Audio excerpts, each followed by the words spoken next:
Go ahead, Beck. Good evening, ladies and gentlemen. Welcome to Grown Man Therapy. Our special guest tonight is Dr. Fredrick Knight, chair of the History Department at Howard University, also a personal close friend of mine. He was number 8 online, I was number 7, so he was my back. Members of Kappa Alpha Psi Fraternity Incorporated by way of Pi Chapter. Yes, sir. Morehouse College in the house. So, Dr. Knight, how you doing this evening? I'm doing well. How about you? Man, I'm doing all right. I'm doing all right, man. And we just want to say thank you for coming on and everything. And also, wait a minute, I can't move forward without introducing my main man, the dude, Mr. Thomas Watson Mitchell. Yes, thank you. And once again, Dr. Knight, thank you for taking time out of your evening to speak with us.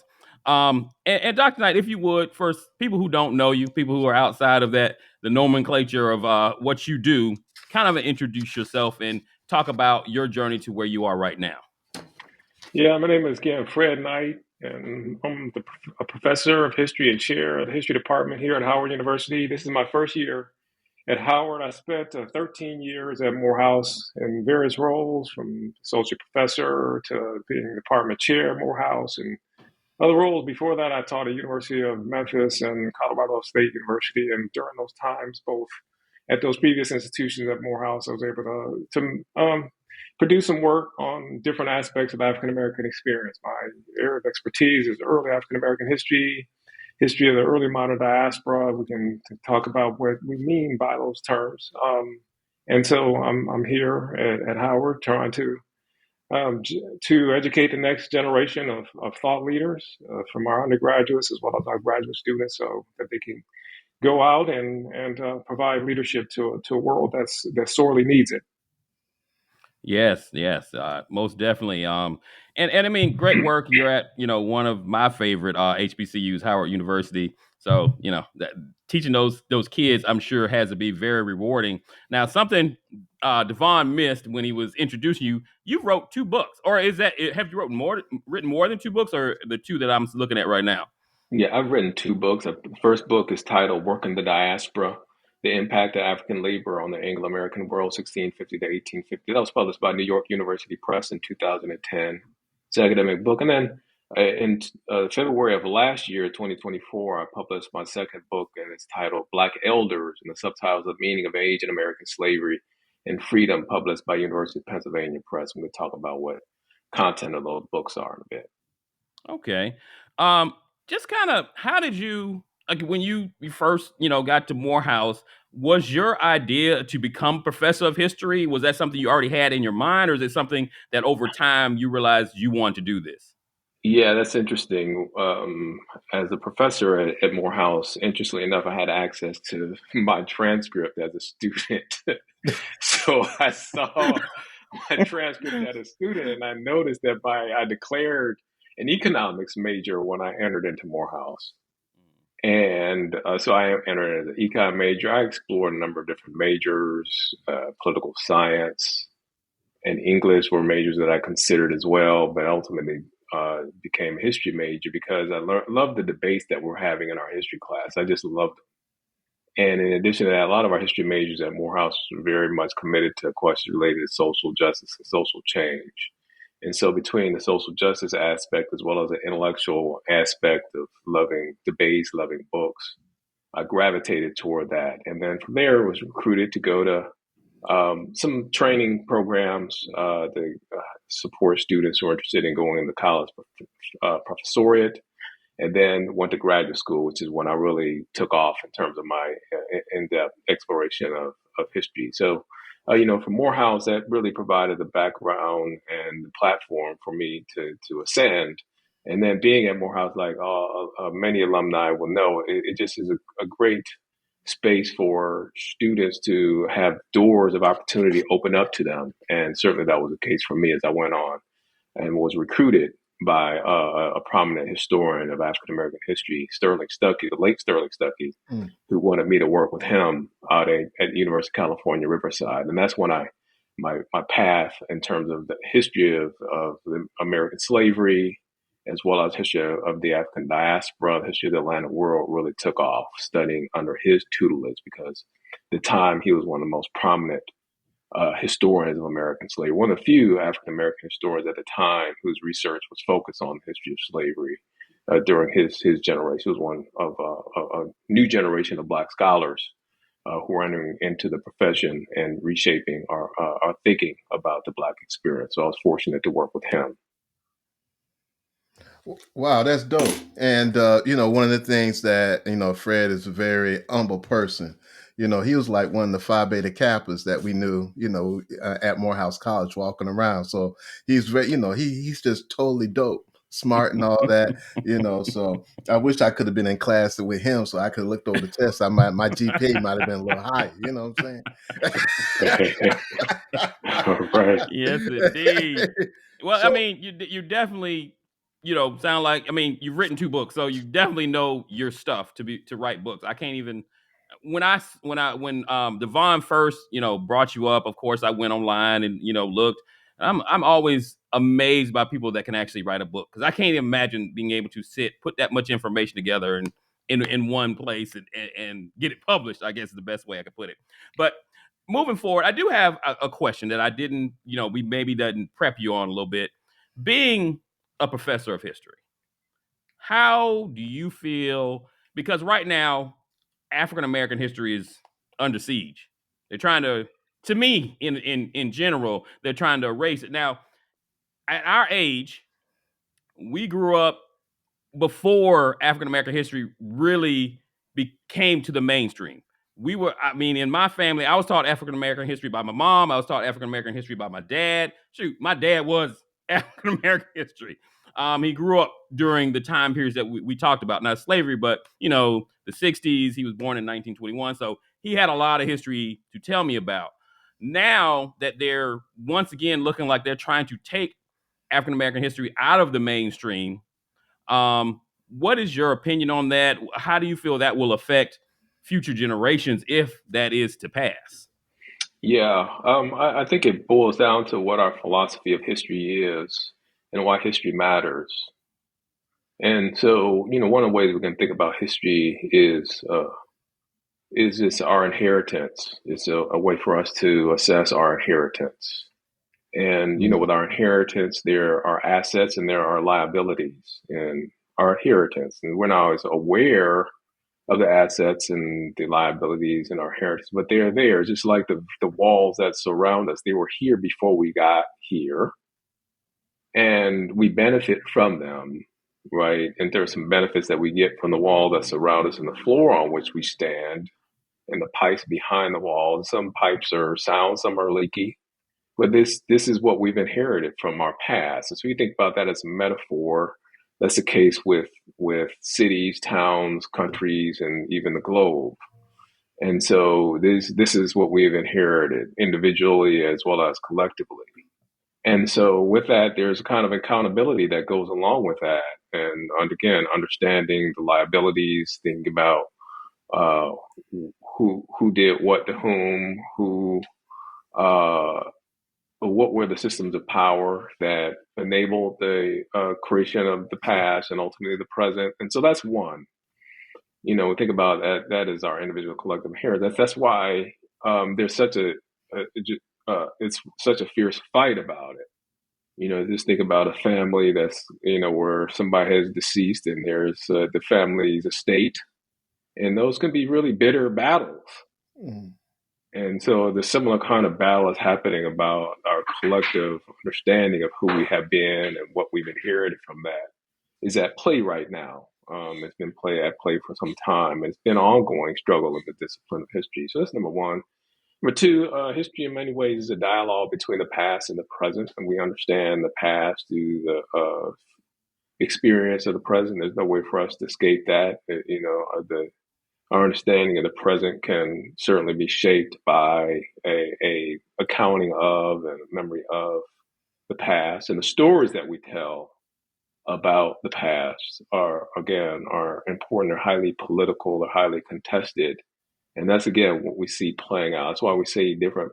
That's why we see this attack, principally from the right wing, figures like Governor DeSantis in Florida, and we see this from the president the United States trying to control the narrative of the country, because if you control the narrative of the country and control the past, it can also tell you something about what your expectations are about the future.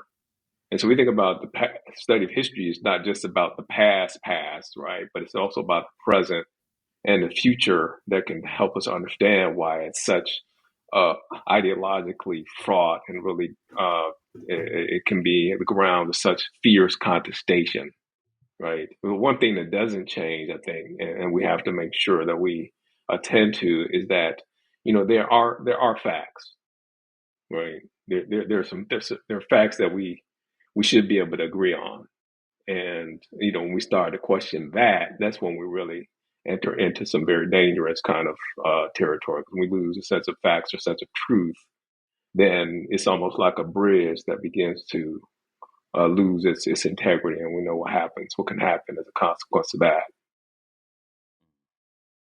I understand.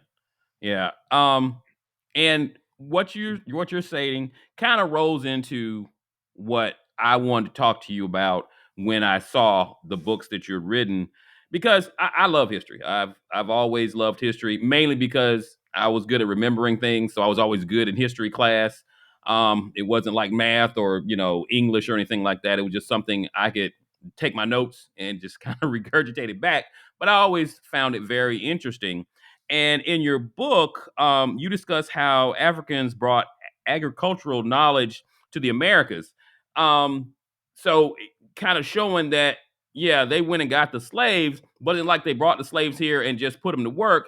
The slaves brought knowledge with them and passed it on. Is that something that you can talk about from your book? Yeah, sure. I'd be happy to talk about that. Again, we think about narratives and history being a dialogue between the past and the present, and what is our inheritance. We know that labor, it labor's working people establish the basic foundations of the modern world.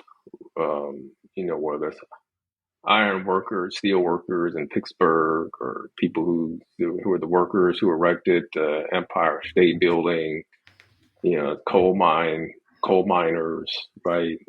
We know that the working people have been the fuel engine that's driven development of the modern world. It's just within a broader frame that I look at this question in particular, and part of a larger body of scholarship related to this question. And in some ways, I'm building upon others who've looked at this question. So I want to tip my hat to them. People like Peter Wood and Judith Carney, for our readers who may be interested in other takes on this subject. But the basic premise of my work is that the enslaved worked. I mean, and that's the basic premise, that it was forced labor. That was a fundamental rationale behind the system, is to mobilize people to extract energy from nature. And it was done through violence, extraordinary violence, a really unthinkable violence through which that labor was performed. But people from Africa didn't come to the Americas as like blank slates, as tabula rasas, who didn't know anything. And if we look at, so that's premise number one. Premise number two is that if we think about other contributions of Africans to American culture, which I think are more widely recognized, then we know that Africans did have an influence. So we think about, Black music, the influence of African music on the creation of American music. If we think about African American aesthetics and things of that nature, we know that, again, people from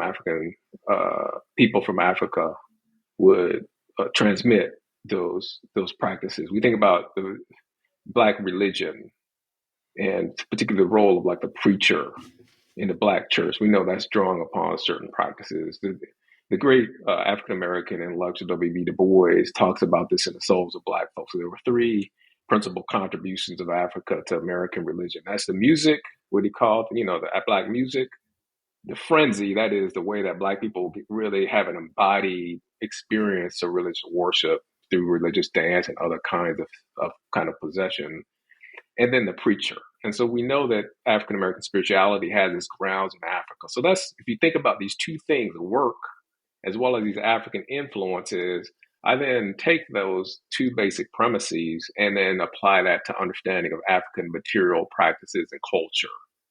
And so Africans, they were not just scratching their way through the dirt and to survive, but they engaged in a whole host of agriculture and other kinds of practices in order to develop a material life, to live a material life, and and I make the case to build a material civilization in West Central Africa. So urban centers emerged in West Africa, dating well before the transatlantic slave trade. Cities like Bagos, cities like Timbuktu, Gao, Kumbi Saleh, and then others would emerge, Benin, Ile Ife.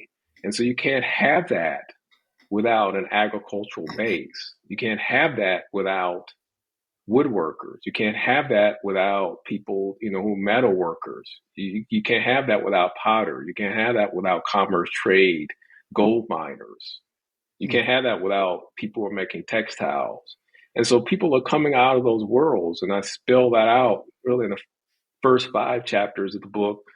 And each of the chapters either is in whole or is in part, looks at the kind of African material grounds of production in Africa.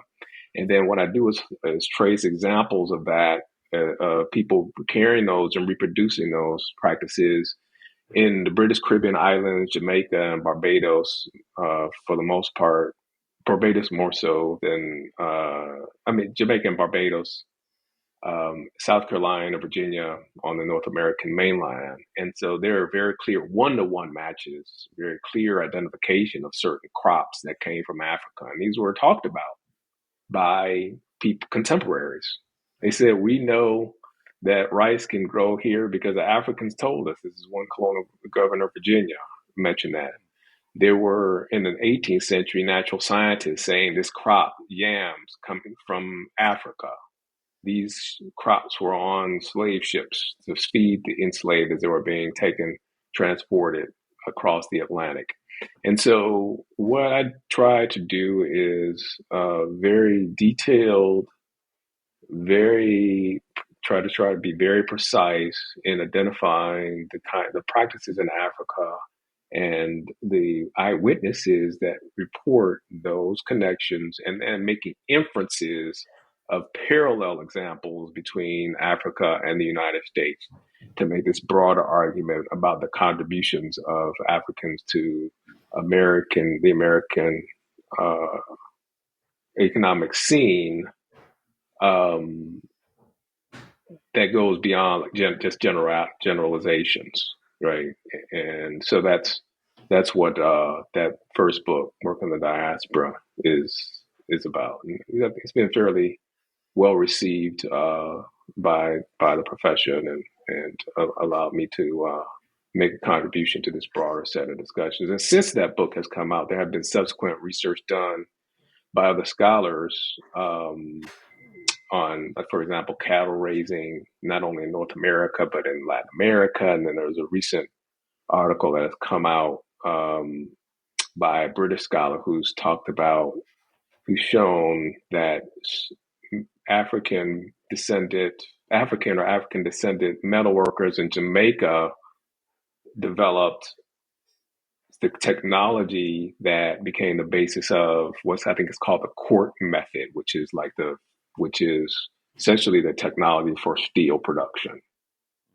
Really? And so without that, you may not, or at least you would have not had the kind of industrial production in the 19th century that would ultimately emerge. And so I see myself making a contribution to a broader community of scholars who are interested in these kind of questions. So it's all about a contribution. It's all about my contribution to the discipline, as well as the contributions of ancestors to the world that we live in and that we've inherited. So Professor Knight, with, you just shared something, you just, intrigued me when you said something about Africans who were in Jamaica kind of helped pioneer the production or how steel was made or what have you. Mhm. Knowing and having having done this research in the history, how has economically, how can you quantify, how is it able, are you able to, or within your field, to quantify how this economically impacted the United States and also Central America, South America, just with something, something simple as what you spoke of there, but also in other things that Africans brought, and some of the other, I would say, inventions or what have you that these Africans brought to the Americas. Yeah, there are people who have tried to quantify, and I know people who are working on new methods of quantifying the impact of colonialism and slavery and what that meant in terms of the numbers, the kind of economic value of economic exploitation, the numerical value of economic exploitation over decades, if not, really centuries.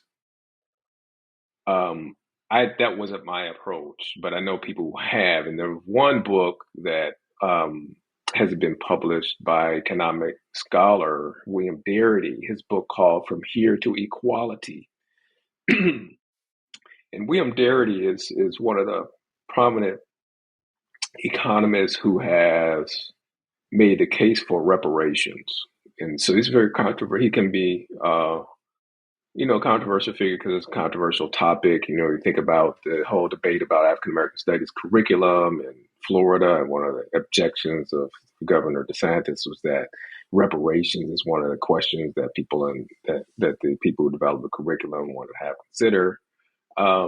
And so it's going to be, in terms of conservative politics, controversial. There's a lot of pushback on that, but Darity, he's a well respected economist, and he has a number in terms of what will be the cost of reparations, and so this isn't he doesn't tie this to questions related to skill. It's just more so what has been the economic consequence of slavery, as well as redlining other policies that have created the wealth gap between whites and blacks in the United States. And their number, the last number I heard from them, was something like $12 trillion. It's unfathomable in terms of the numbers, of what happens when you have that type of economic exploitation. And you can't really put it any other way when you talk about a system like forced labor and slavery. It's just a system of labor exploitation. People are, forced to work in places, even if they have skill and knowledge, they're still forced to work, and they don't have legal title to the fruits of their labor, a full title over that. And so over time, that's going to accumulate. That's the people are able to accumulate um, economic value, wealth, capital off of that. And so that's the number. That's the only number that I've seen that's out there. People can debate that, discuss it, but it's one thing that is has been put out there by people in the field. And and kind of what you and Devon are talking about, like how does forced labor, free labor, how does economically, how does that impact? And I think that's something that a lot of times is missed when people are out protesting to get a building's name changed because they had slaves. I think the average person just thinks, well, they had slaves, so that's why they want to get a name off. No, it's because the money they're using to build that building is on the backs of free labor. And why are we celebrating that? And I think that's something that's lost. And I think if it's something that was more widely talked about, the actual economic impact. I mean, shoot, if I could open a retail store and not have to pay anybody to do any sales, it'd be the biggest retail store in America, because labor is probably the most expensive part. Maybe sometimes your inventory, but labor is usually the most expensive part of any business. I don't know if I have much to add to that equation. Yeah, we speak in metaphors and analogies, and so if we want to communicate what the meaning of this, and this was over a course of centuries, right? This wasn't just a business that's open for 5 years. This is a business that, if you think about the scale on which this operated at the time of the American Civil War, there were 4 million enslaved people. Now, let's remember that the United States had a population that is 1/10 that it has right now. So if you think about a labor force of 40 million in a contemporary kind of context, of 40 million enslaved people in the United States right now, what that would mean in terms of economic development and value. Of course, in terms of the United States, it was in the South, it was the South's most valuable asset. It was used, enslaved people were used as collateral for loans. They were, of course, the principal means by which families were held together who were slaveholding families, because you get to inherit the property of your parents. If you go into med school, then the labor, the economic value that that enslaved person is doing is going to free you or that person up to go to med school or go to law school. I'm working on a project right now where you just see all these kind of lawyers who are finding out about the South, and they're doing the business of transactions. Just like a person may need a lawyer to close on a house, people are using lawyers to negotiate prices and contracts and claims over enslaved people. And so we're talking about a whole infrastructure that rested on enslavement. It's not the only thing, but it was a major force. Between 1820 and about 1840, I think those are the dates. The principal export that was driving American economic development were cotton exports during a critical moment in American economic development. And so, and that labor was just getting siphoned off. That excess value, surplus value, was being siphoned off because of the system of forced labor, through the system of forced labor. That's interesting as you say that, and I also not only after the period of slavery, then of course you go into Reconstruction and all those things, and I think I think about my days, or even sometimes now you go to the barbershop, even though we you argue we kind of debate about sports, but then we also debate about, well, okay, what's capitalism versus racism versus politics. And for me, to me, as a finance major and someone who's in finance and an entrepreneur, I always look at things from a capitalistic perspective. Mm-hmm. And I think, when you look at colonialism, it wasn't a race based type thing. I mean, even though race played a part, it was all about capitalism or economics. Let's put it that way, Mm-hmm. because of course, when you have free labor, but you also are taking control of someone else's land.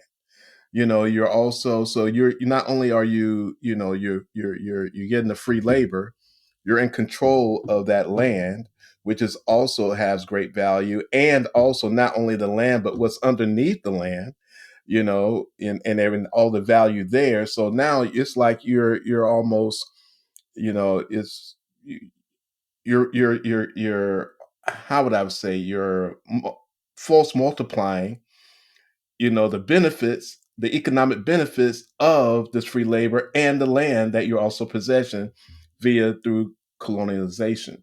So when I think about those things, and I look at, well, and I guess my question is, what was the basic driver for colonialism? Was it Mm-hmm. racism? Was it Yeah. economically based? Was it politics? You can't disentangle them.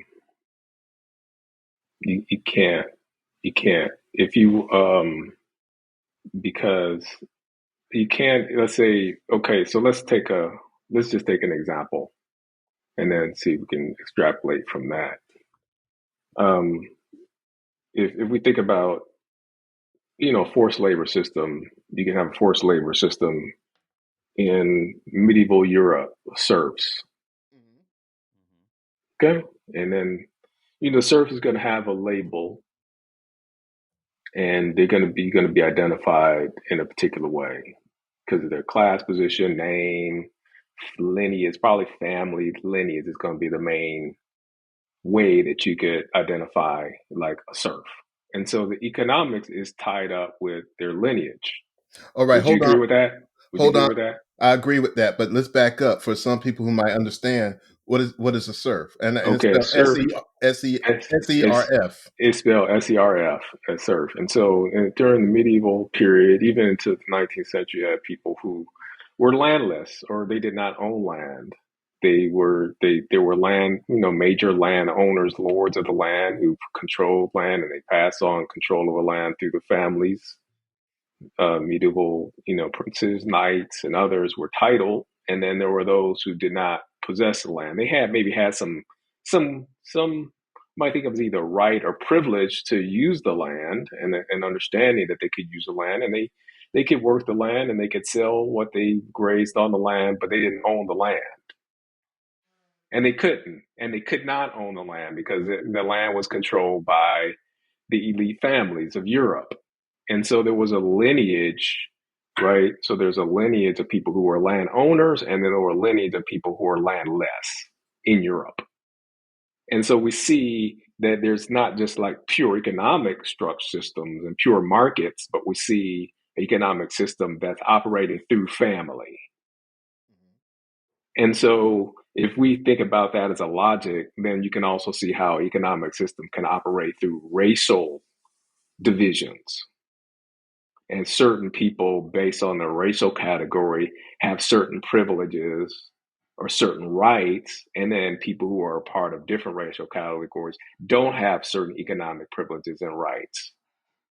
And so we could take ourselves outside of even a racial context. We understand that economics is usually entangled with something else.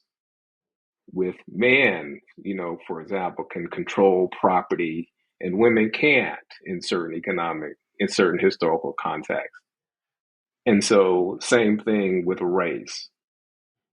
And so if we take race out of the equation, we look at other things, we know that there's not some free floating economic markets that aren't somehow tied up with some other kind of social forces, like family, like who has the control over the militias, like who has control over the system of ideas, right? Like who has control over the sense of the metaphysical forces, whether that's church or whether that's another religious institution. And so our economics are usually tied up. They're not somehow separate from, but they're usually tied up with other economic forces, which helps us understand the unequal distribution of economic goods. And so, and in the United States, the access to control over the right to economic goods has varied according to whether you're man or woman, whether you're black or white, whether you're rich or poor, landless or landed, propertied or not property. And so there's a false dichotomy between economics and race or economics and politics. Somehow these are somehow discrete categories that don't somehow overlap with each other and don't reinforce each other. Definitely, definitely. I mean, and pretty much in this discussion, we've covered that first book, but I don't want to get out of here before I let you talk about your most recent book from 2024, from last year. Kind of tell us what, because I hear the word elder, and I'm old, so I started thinking, are you talking about me? But I hear the word elder, so that's always interesting to me, regardless of African American, white, black, whatever. I always have always been very interested in how society treats its elderly. And I'm not sure exactly that's what this talks about, but kind of go into that book. Yeah, the elders, in some ways, it's a provocative title, provocative term.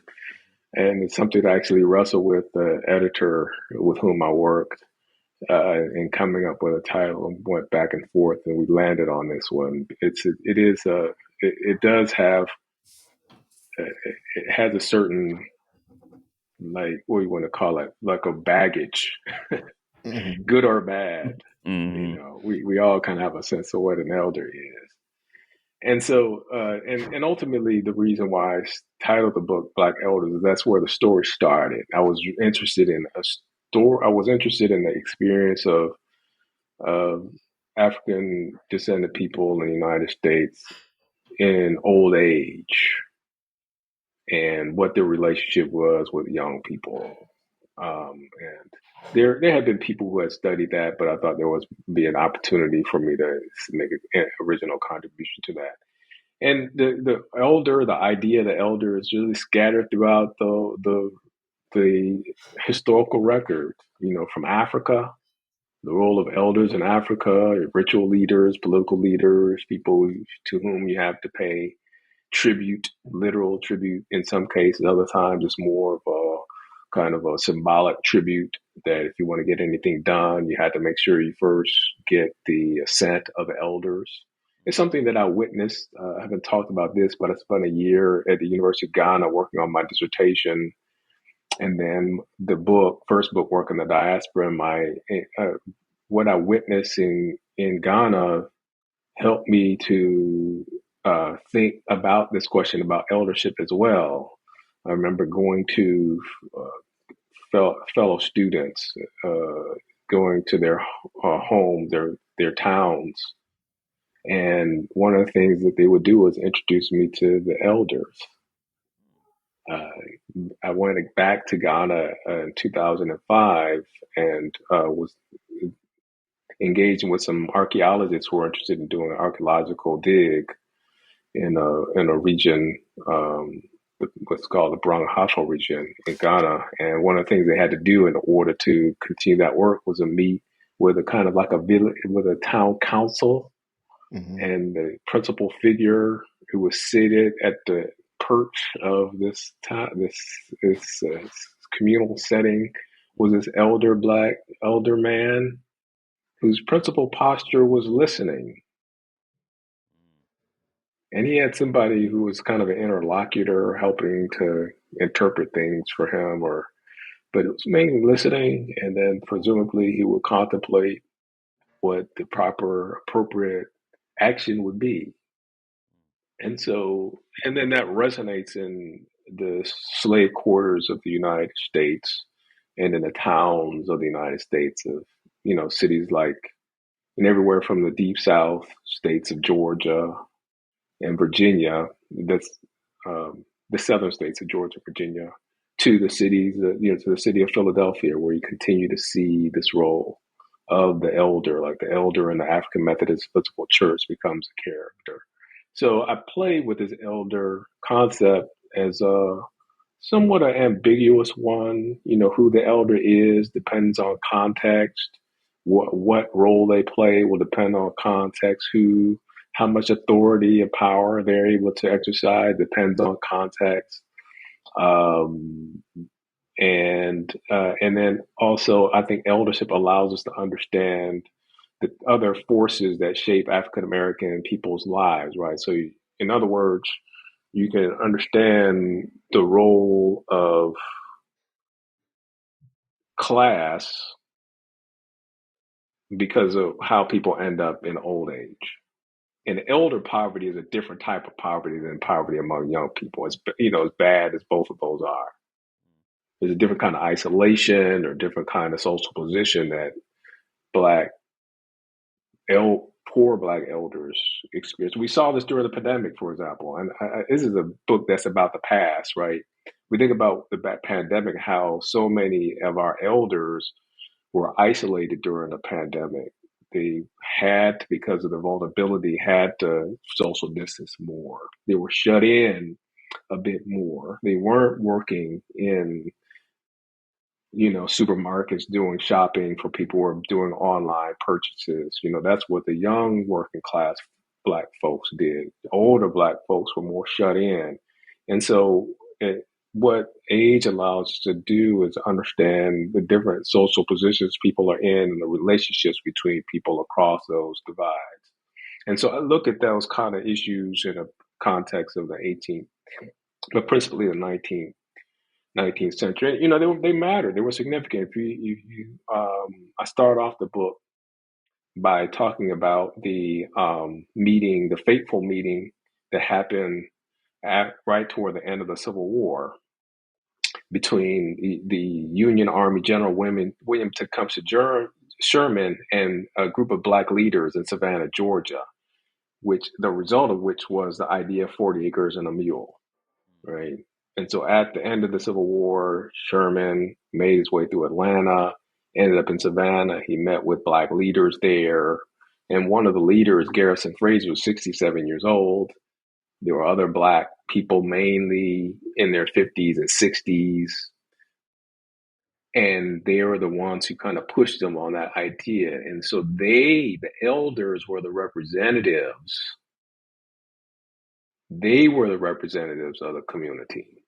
They weren't 30-year-olds. They weren't 40-year-olds. Why? And so I use that scene as a way to get us to think about, how did those people emerge out of a system, even though, again, the system was meant to kind of beat them down and to get as much labor as they could, as much slaveholders try to get as much labor as they could out of them before they died. People still survived. They still had this, I'll use the word resilience. And it was out of that resilience that you could see black, institutions emerge in the period after slavery. So that's the core of it. It's kind of a complex book. It goes in a lot of different directions, but those are the two, kind of key things, thinking about elders and then thinking about, this age question, that age people experience life differently and relate to others differently depending on their age. Mm-hmm. Well, and We'd be because of having, the, go ahead. I'm sorry, I didn't mean to cut you off. Go ahead, Professor.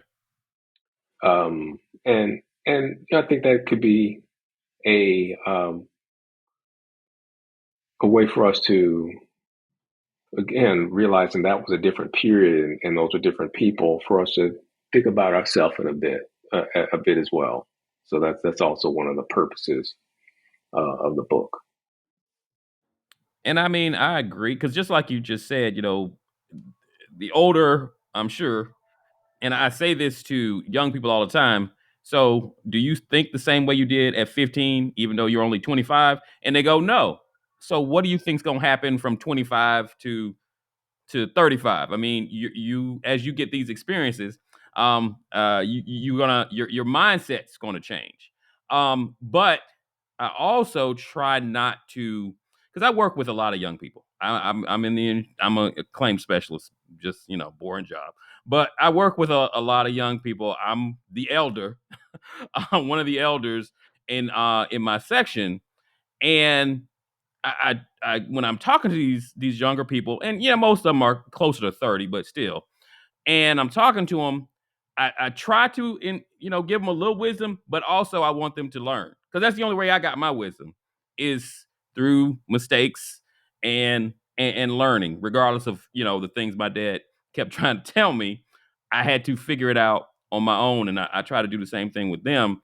But yes, as you get older, the way you deal with people, the main one I always tell people is, when you're younger, how many constant friends did you have? You probably had 10, maybe 12 constant friends, people that you probably talk to on a regular basis. I'm 50, about to be 57. I got two. This guy right here, and I got one other friend that I would say I talk to on a constant basis, that are constantly, somebody I conversate with.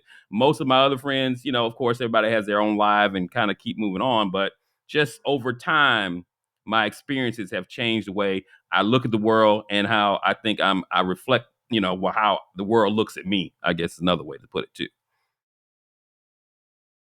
Mhm. Absolutely, and that's what I want my book to do, is to stimulate these kind of reflections. You again about past, and people, of course, in the past had different experiences and different kind of resources and political environments, limitations, technologies, ideologies, and such.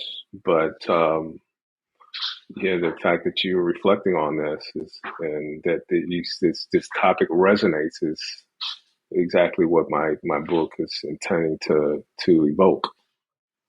So because there's influence, but also there are gaps, there are tensions, there are generational differences, and so how do we recognize those, and how have people in the past tried to, how did they wrestle with those, how did they reflect on those differences? As you were speaking, it reminded me of a quote. I have a direct quote from one of the African Methodist Episcopal preachers, the ministers that I refer to in the book, and he says something to effect. This is chapter, I believe, 5 of the book, and he says, um, referring to the scripture, he's referring to the Christian scripture. He says, "The older I get, the sweeter the knowledge becomes to me." So there's something for him that through his experience, through his observation, through his exercising, through his reflection on his devotion to his faith, that transformed over the course of his life, that we go through this process of transformation, and we are going to be different.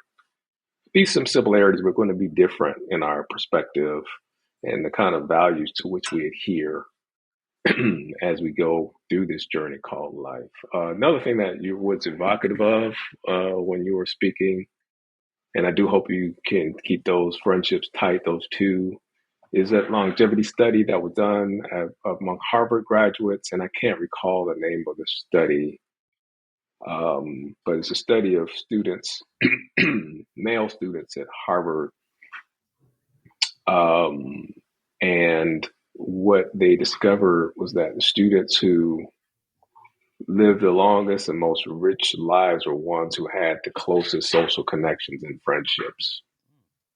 And so friendship and relationships are significant in terms of the degree to which one is able to live to a ripe age, as well as the quality of one's life in one's age. And so again, what I want my book to do is to be specific about a specific group of people, but also, again, hopefully be generative of broader sets of conversations in our community about what it means to be Black, to grow old, to come of age, to have these kind of transformations and these changes in perspectives, and then wrestle with those generational questions that you are wrestling with the 30-year-olds that you're engaging with. Right? We would yeah, something, isn't it? Yeah. Yeah, it's funny. Okay. Yeah, Old man therapy. exactly. Exactly. I mean, it was like exactly what my dad said one time. He's like, "Look, I became an old man overnight." I mean, of course it does, but that's what it feels like. You went from being this young guy on the edge of everything and whatever technology was at the time to now, you know, I'm the old guy. Like people, I have young kids, and I can't tell you how many times people go, "Oh, are those your grandkids?" No, those are my those are my kids, but they're young, so I guess they see the gray and just assume. But it's like I said, the world looks at me different now, and I'll take my wisdom and roll with it. But I did have a question, and I'm not sure if you can answer this or not. Is there a difference between the way the elders treated the younger men or women back then than the way it's done now? Did you study that at all, or get any kind of you know statistics about how the two sides treated each other moving forward through time? Yeah, my story ends in 1880, and I kind of allow other people to make those broader really precise generalizations. I do want it to again be evocative of us that reflect on these kind of things and ask these kind of questions. Mhm. And if part of my writing was informed by certain understandings and observations I've had about different generations and old age and the like, so that may appear in the book. Mhm. And another thing I try to, upon reading the book, you realize it's just hard to generalize about the African American experience when we talk about 4 million people at the time of the Civil War who were enslaved. Yeah, another 500,000 or so who were free blacks, North and South. So it's a big population. Um, and you can find an example of basically any type of intergenerational relationship one wants to look for. So anything from very clear deference that young people are expected to give to old people. And so there are these references in Frederick Douglass's autobiographies, My Bondage and My Freedom and Life and Times of Frederick Douglass, where young people are very deferential to old people, have to call them aunt and uncle. And then there are other observations of travelers who've gone through the South. There's one figure by the name of Alexander Dick in his journal who talks about going through Washington, D.C. and seeing young people showing this deference to old people, uncle. So I call them uncle and auntie. So you have that on one hand. And on the other hand, even in Douglass, he talks about certain tensions that are cross generations, lines. And there are other records where you see young people who are rebelling and resisting against the parental authority. And so some of what we're talking about is very specific to this time and place, but some of them feel like they're almost like uh, archetypes of human personality. We're just going to have rebellion against authority and young people, trying to go on forward their own way. So, there's a tension in my thinking about that. But to answer your question, and my story for the most part ends in 1880, although I do have a afterward epilogue that reflects on what I call a Black wisdom tradition. And so by that, I mean that a lot of Black artists and people who wrote autobiographies and like, in African American arts and letters, there are these references to the elder, right? Whether it's in, Maya Angelou's writing and her talking about her elders, or whether you're talking about people like W.E.B. Du Bois and his deference to Alexander Crummell.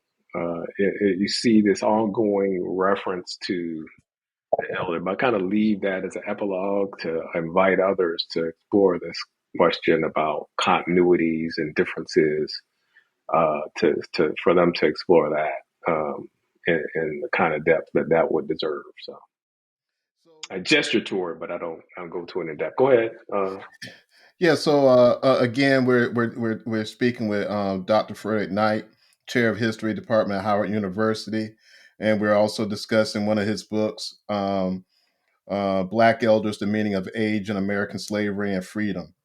One of the things I want to touch on as we kind of round out this conversation about the elders, and I definitely I purchased the book so I can read it. So when we come back on, I can be a bit more educated, knowledgeable about your writing, and have a deeper conversation. When it comes to the elders, and I look at certain communities, whether it be national communities or countries or just smaller communities or what have you, how has do you think the deterioration of the Black family kind of shaped the role of elders in our community? And so let me also undergird that by saying, do you see some communities, let's say some Asian communities, there's a very strong infrastructure of the family, which include the elders, and you have, people either multi generations that may live in the same household, but so many elders in the community and revered and respected. You make Latin communities or Jewish communities or whatever community, you see a strong infrastructure of the elders and the elder population. And, so for me, I think about, well, it's there's been a deterioration of the Black family. So, and maybe, and that's my look at it. And I don't know if that infrastructure of having the elders and are as prominent or as tight as some of the Revered. other revered or as tight as some of the other communities. And so, Hmm. and when I look at that, it seems like, okay, does that are our communities, based on what I'm just saying there, does it feel like or seem that it's not as strong, as tight? And do we need to go back to some of those old traditions and making sure that we're respecting our elders, or that or they're in the forefront of any dialogue and what we do? Yeah, I would kind of leave answers to those kind of questions to social scientists, because what you're talking about is really kind of comparative ethnic studies. And my book can provide something of a background to such a study and can help people ask certain questions and kind of help people think through, well, if it's deterioration, then um, if that's true, I'm not If even, it's I don't true, want if to, it's true. I want to, just be cautious about that. If we're accepting that as an assumption, then how can we think through the forces that lead to a deterioration? Again, thinking metaphorically speaking, can there just be a slow erosion, an earthquake? Like if an earthquake hits, stuff is going to deteriorate. And much of the Black experience has been like an earthquake. When a family is uprooted and young people are taken from one part of the South to another, that's an earthquake type. That's an earthquake type of experience. If you look at the Black experience, then there are going to be certain shocks that can lead to a deterioration. And you can still believe and have a faith and desire to connect with elders, but you can't do it if you've been forced to move from one part of the country to another, literally. So, I mean, we have to think through, if that's the case, then how do we compare the ethnic experiences of Black folks to other folks? So that's the first thing I want to think through. But in terms of your question, that would be interesting, like really longitudinal study. Like, does intergenerational relationships matter in terms of life outcomes for young Right. people, Hmm. right? In having a grandparent and a parent who are kind of whole. Does that make a difference? And we do know that among certain traditions, and this is part of the African tradition as well, that there is like an invocation of ancestors and elders, that you remember your people who came before you. You can remember, and you say that I'm here because they were here. And if they're physically present, it makes it easier for you to do that. If there's a language that they're speaking, although you may not understand it, you understand that I'm here because they were here. So that'll be interesting. That'll be an interesting study. It seemed to me that would be a project that would require a team, kind of a broad team effort of experts across those different ethnic, who specialize in those ethnic communities, in order to draw some sound conclusions, right? And again, we have to think about our assumptions. What are our research questions? What are research methodologies in order to get at that? But there may be something to what you're saying. Families who stick, people whose families are sound, they tend to, the next generations tend to benefit from that. But then the question is, how do you make family sound, and what are the conditions that are required for that to be the case? Well, you also hit on a great thing, because I was kind of alluding to this as well, because you have so many seismic shifts, or the earthquakes that's Hmm. happened, and it's not like it happens once or twice within a Hmm. generation. We're talking about multiple earthquakes Right. that's pretty much as shaken up, or uprooted Black families. Whether you can talk about uh, um, the Middle Passage, slavery, Reconstruction, Sure. all throughout, throughout even the 20th century. I mean, we always cite things about, such as what happened in Rosewood, Mm-hmm. Tulsa, but Mm-hmm. these things happen all over, not just in the South, but also in the Midwest, in the Northeast, or what have you. Different things that just really shaking up our communities, which has displaced many members of our families, or what have you. So that's when I talk about the deterioration. Mm-hmm. Even some of the when it comes to the lawmaking in this country, different practices that have been implemented in the law have also shaken up. When you think about, the war on drugs, right? And it's so interesting now. You look at, that the sale of marijuana is legal in so many states now.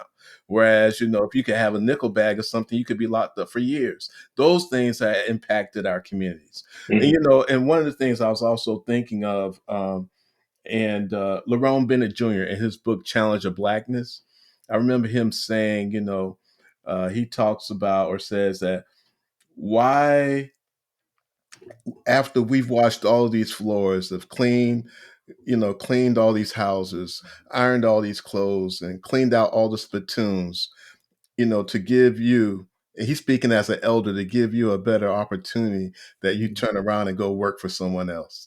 And, sometimes, and I always, that always plays in my head, for, him as an elder, or in that elder type of person dialogue, saying, what are we doing? Why aren't we owning and controlling more of our own things, whether it be in education, whether it be in entertainment, whether it be economically, or in the business community, so many of those things. And so when I think about that, when I hear, so many, of the writers or whomever kind of speaking that person, that elder statesman type thing, and I think about our own communities, and I think about my own experiences. I think about Tommy's experiences. I think about even my kids. What are we doing, and what are we showing them to help them understand it and kind of bridge that gap and solidify our communities? And Mm-hmm. also, so I know that's more of a social, like you said, not maybe historically, but it kind of ties in together, though. And Mm-hmm. so, those are things that just, it's not really a question, it's more, it's kind of thought provoking. I was thinking about that as you were speaking. Mm-hmm. All Mm-hmm. the Yes, different yeah. kind of traumas that our community and our families have gone through. Yes, definitely, Devon. I mean, yeah. While you were speaking, I was thinking, a lot of the same things that you were saying as well. But Professor Knight, I just want to say, because honestly, we probably could sit here for hours and talk about, because that's how interesting these topics are that you've talked about. First thing last thing I really want to ask is, what's next on you? I know you just wrote a book, but what you got up next? What do I have up next? Well, A little getting rest. settled here, getting settled in here at Howard. Uh-huh. That's beyond that. I'm wrestling. I've been called. I think I'll use that word. I've been feeling this pull to look at the Deep South, um, and much of my research has been Africa, Caribbean, Eastern Seaboard, Georgia, North Carolina, Virginia. And I'm always looking for a new intellectual challenge. And part of it's kind of geographic. And then so I've been thinking a little bit more about Alabama and Mississippi as, a place, but then also thinking about the process that gave rise to this Black Belt region in the decades leading up to the Civil War. And so I'm still wrestling with that. I'm still having to try to figure out what the storyline is, who the characters are going to be, who the heroes, villains, what the setting is going to be, what the storyline, beginning, middle, end. I know what those are going to be, but it most likely it's going to be on that region, and it may also involve some native history, the indigenous people. I Mm. wasn't expecting it to go in that direction, but as I started my research, I have found found some unexpected um, evidence of their presence when you assume that they would have been removed. And so I'm gonna be thinking through that a bit too. But again, I don't. I've been reading some novels. I've read several novels over the last month or two or so, and one of the things that makes a great story is a central character, right? Whether it's Underground Railroad and the story, the central character in that book, or this book, this case just came out called James by Percival Everett, the central character James. And so I haven't figured that out, but I have kind of get a sense of the setting, the kind of world that I want to dive into. And it's not going to be a beautiful story. I don't think. I don't think it's going to be a beautiful story. I think it's going to be a very difficult story for me to write, and it may be a difficult story for people to read. But it's going to be an essential, an important story for us to understand the consequences of decisions, the long range consequences of choices that people in positions of power